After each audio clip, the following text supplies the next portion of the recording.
¿Qué tal estáis? Bienvenidos a Experto en Magia. En el vídeo de hoy os voy a contar cómo estudiar un juego de magia. Cuáles son las fases, el proceso, en mi opinión, que es pues, más eficiente y más efectivo para poder estudiar un juego de magia y empezar a presentarlo cuanto antes ante público con las mejores garantías. Si te interesa el tema y quieres saber más, quédate que te lo cuento. El primer acercamiento que tendremos del juego será leerlo. Lo leeremos en un libro, lo veremos en un DVD, en un vídeo, y si nos gusta y nos llama la atención, pues decidiremos aprenderlo. ¿Cuál es el primer escollo con el que nos vamos a encontrar? La técnica. Es decir, a día de hoy domino, me sale, sé hacer todas las técnicas que son necesarias para poder hacer este juego. Si la respuesta es sí, perfecto. Si la respuesta es no, tendré que detenerme en ese punto antes de poder avanzar y tendré que practicar aisladamente las técnicas o la técnica que todavía necesito practicar para poder hacer ese juego, ya sea un empalme, un enfile, una técnica en concreto, que las separaciones todavía no me salen bien, etc. Cualquier técnica que requiera todavía de un poquito más de práctica. Una vez que ya tengamos esta fase superada, y además esa técnica ya la tendremos en nuestro, vamos a llamarla, en nuestro repertorio, en nuestra caja de herramientas, lo que nos permitirá en el futuro pues poder enfrentarnos a pues, muchos más juegos sin tener que volver otra vez a la fase de practicar las técnicas aisladas. Entonces, dicho esto, ya podemos empezar lo que es la fase de pues primera familiarización con el juego, es decir, leeremos el juego con las cartas en la mano a ser posible o con el elemento que necesitemos y iremos siguiendo los pasos para entender cuál es más o menos la mecánica básica del juego. Lo seguimos con la explicación y ya más o menos entendemos a modo general pues cómo funciona el efecto, pero todavía evidentemente no tenemos asimilado pues ni el timing, los tiempos, las coberturas necesarias que necesitamos aplicar. Quizá en el libro ni siquiera vengan explícitas, sino que tendremos que desarrollarlas a través del ensayo con el público, teniendo un contacto real y una interacción real con espectadores. Pero claro, todavía el juego pues lo tenemos un poco verde. Entonces, en este momento, una vez que ya tenemos más o menos la idea general del juego y somos capaces de realizarlo de un tirón, aunque no sea de la manera pues, más efectiva posible, lo vamos a hacer delante de familiares, amigos cercanos, normalmente compañeros magos, que es como un poco también para ver qué tal es cómo son las reacciones, ¿no? Si el efecto gusta y un poco calibrar, ¿no? Cómo está funcionando. Con ese feedback que vamos a recibir, que es muy muy importante, tendremos esa primera impresión y esa primera toma de contacto en el que vamos a recibir, pues como os digo, feedback para poder pues corregir, empezar esa primera fase de corrección sobre cómo está funcionando el tema de las coberturas, el timing, si algo se ve. Entonces, por eso se lo hacemos a gente de confianza, para que podamos tener también, muy importante, un feedback honesto. Recordad que tengo un vídeo en el que os hablo sobre que los espectadores muchas veces se callan y no nos dan realmente la opinión sincera sobre qué piensan o si han visto algo del juego.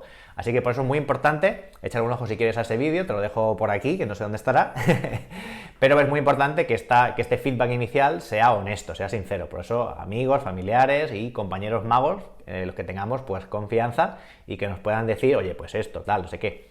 Y en esta primera fase pues ya podemos hacer esas pequeñas primeras correcciones para calibrar, entender mejor el juego, ver un poco estos tiempos. Y una vez con este feedback ya aplicado, ya dominaremos, ya estaremos en una fase en la que estaremos dominando pues mucho mejor el efecto. Y entonces en este punto es cuando yo os recomiendo pues ya empezar a presentarlo en público de verdad. No hay que posponer demasiado el momento de empezar a presentar un juego en público, porque muchas veces yo tengo la sensación, y a mí me ha pasado personalmente un poco en esta búsqueda de tengo que hacer algo perfecto, ¿no? No, todavía no está listo, porque queremos hacer como un juego que sea pues, una maravilla. Y es un error, porque gran parte del proceso de aprendizaje y de desarrollo del juego se va a dar al presentarlo en este proceso de comunicar, interaccionar, de relacionarnos con el público. El juego va a ir creciendo y el 50% del juego es el ensayo individual, pero luego el resto, ese otro 50%, que los porcentajes me lo estoy inventando, pero otra parte importante es cómo va a crecer en ese proceso vivo de presentarlo a público. Entonces, lo vamos a presentar cuanto antes en esta fase ya, una vez que nos sale el juego, más o menos hemos recibido ese primer feedback y lo podemos defender de manera pues más o menos solvente. Lo presentaremos ante público y ahora, después de esta presentación en público, pues también tendremos pues otro tipo de feedback. El feedback ya pues de un público que puede ser gente desconocida, puede ser en un show, puede ser unos amigos, pero ya es en unas condiciones en las que no tenemos tanta seguridad, no son familiares y amigos cercanos. Una vez que presentamos el juego, ahora ya aquí habrá una segunda fase, una siguiente fase de maduración en la que con las reacciones y con las sensaciones que hemos tenido al presentar el juego en público, volveremos a aplicar pues, las correcciones, los detalles pertinentes pues, que hayamos sentido que podían mejorar el juego. Y a partir de aquí, con cada presentación, ya no es que obviamente tomemos nota de pues, esos detalles o esas cosas que podemos mejorar, es que nosotros mismos iremos mejorando a medida que hacemos más y más el juego, porque esto es como todo, cuanto más lo haces, pues más suelto lo tienes y poco a poco se irá pasando a una fase ya de asimilación, en la que el juego ya está de algún modo interiorizado, emana de manera mucho más natural, sin tener que pensar en los movimientos, en la charla, que igual que las técnicas, la charla también de algún modo se asimila y se desarrolla a medida que presentas el juego. Cuanto más lo presentas, pues más natural, más orgánico te va a salir, sin tener que estar pensando en lo que digo a la vez de lo que hago en esta fase. Una vez que ya presentamos más y más el juego, pues ya lo vamos a tener mucho más asimilado.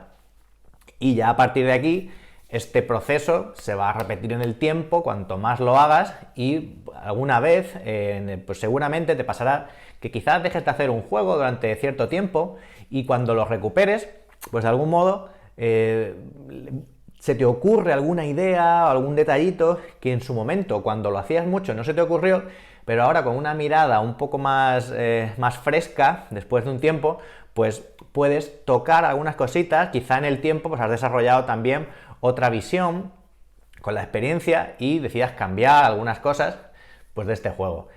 Esto ya será una fase pues más avanzada hasta que ya pues oye, el juego esté pues totalmente dominado y ya estaríamos en como decía Ascanio, la fase de perfección, ¿no? Más o menos este proceso que os he contado es básicamente el proceso que planteaba Arturo Ascanio en el libro de la concepción estructural de la magia. Al final, pues tiene un cómo aprender un juego, ¿no? Cómo estudiar un juego. Y pues prácticamente es un poco el proceso que yo os he contado. Entonces, muy importante, leemos el juego, vemos si tenemos que practicar las técnicas, empezamos a practicarlo un poco con las cartas para entender cómo funciona, mecanismos generales, se lo hacemos a amigos, familiares, magos, gente muy conocida. Recibimos ese primer feedback para entender un poco qué nos estaba fallando, cómo podemos afinar y ya a partir de ahí lo presentas en público, recibes también esa retroalimentación, aplicas los cambios necesarios y repites en el tiempo hasta ir dominando el juego y pasando ya a una fase en la que esté totalmente asimilado y ya quizá con el tiempo, los años, llegar a un momento en el que sea pues la perfección, la perfección, ¿no? Obviamente esto es un ideal inalcanzable, pero que lo tenemos ahí en mente. Una cosa muy importante es que hay juegos y juegos. Hay juegos que son muy sencillos, muy básicos, en el sentido de que tienen, pues nada, dos técnicas, juegos pues muy... Y seguramente no necesitaremos como un proceso, una fase pues súper extendida del tiempo para poder como decir que el juego está asimilado. Hay juegos que tienen más técnicas o más desarrollo, que tienen más fases, más procesos, que sí que requieren pues más trabajo, ¿no? No es lo mismo hacer un reflejos que hacer pues una transposición de 2 cartas en mano del espectador. No tienen nada que ver. Pero son juegos que son de diferente naturaleza. Y luego, por otro lado, no lo he mencionado, pero un poco también con respecto al tema de la fase técnica y la asimilación, es el hecho de que nosotros a veces podemos modificar el juego, es decir, a lo mejor el juego, las técnicas que el autor original pues en su momento lo planteó, ya sea por el momento histórico en el que se hizo, o simplemente por las técnicas que ese mago prefiere, o porque lo que él le pareció que era la solución más adecuada, que en muchos casos puede ser, pero en muchos casos nosotros podemos sentirnos más cómodos o que nos guste más determinadas técnicas y las podemos cambiar unas por otras. Es verdad que al principio quizá pues es recomendable intentar hacerlo como viene en el libro original o como viene del autor original. Y una vez que hemos probado eso, nosotros intentar hacerle nuestros cambios. Porque es verdad que nos pasa mucho que leemos un juego y automáticamente ya le queremos empezar a cambiar cosas, ¿no? Y muchos autores te previenen de eso, es decir, te invito a que intentes hacer el juego tal como viene escrito y luego, si quieres, ya lo cambias. Pero a veces cambiamos cosas y luego con el tiempo le empezamos a quitar y resulta que llegamos al original de nuevo. Pero bueno, yo creo que también es una fase que es interesante, en la que también hay aprendizaje, porque nosotros, si aportamos también, intentamos buscar lo que mejor se adapta, lo que mejor va con nosotros, pues de algún modo también estamos poniéndole pensamiento, estamos poniendo trabajo y tiempo a ese juego, y eso yo creo que también, pues con el tiempo, nos va a dar algo, nos va a aportar algo, el haber también un poco querido pensar, cambiar, pero bueno, con precaución y, y cuidadito con querer hacer cambios que luego el juego pues acaba siendo otra cosa, ¿no? Que a lo mejor eso, pues oye, también está bien, ¿no? Se convierte en otra cosa. Muchos juegos pues empiezan así. Dicho esto, yo creo que esto de algún modo general es el proceso, el que yo siempre recomiendo. Muy importante la parte, la de no quedarnos en la fase de práctica y ensayo individual demasiado largo, sino lanzarnos cuanto antes a hacerlo en público. Y ahora sí, esto ha sido todo sobre cómo estudiar un juego de magia. Si te parece interesante, tienes algún comentario, algo que no estés de acuerdo o que te gustaría preguntar, déjamelo ahí en la caja de comentarios y yo te contesto o puedo hacer un vídeo sobre lo que tú quieras.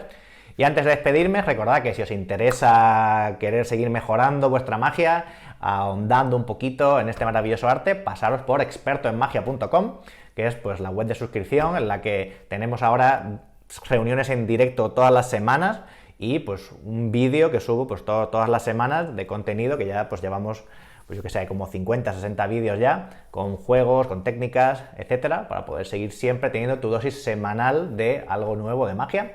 Así que bueno, te lo dejo ahí abajo, expertoenmagia.com, y ahora sí, nos vemos en próximos vídeos. ¡Hasta luego!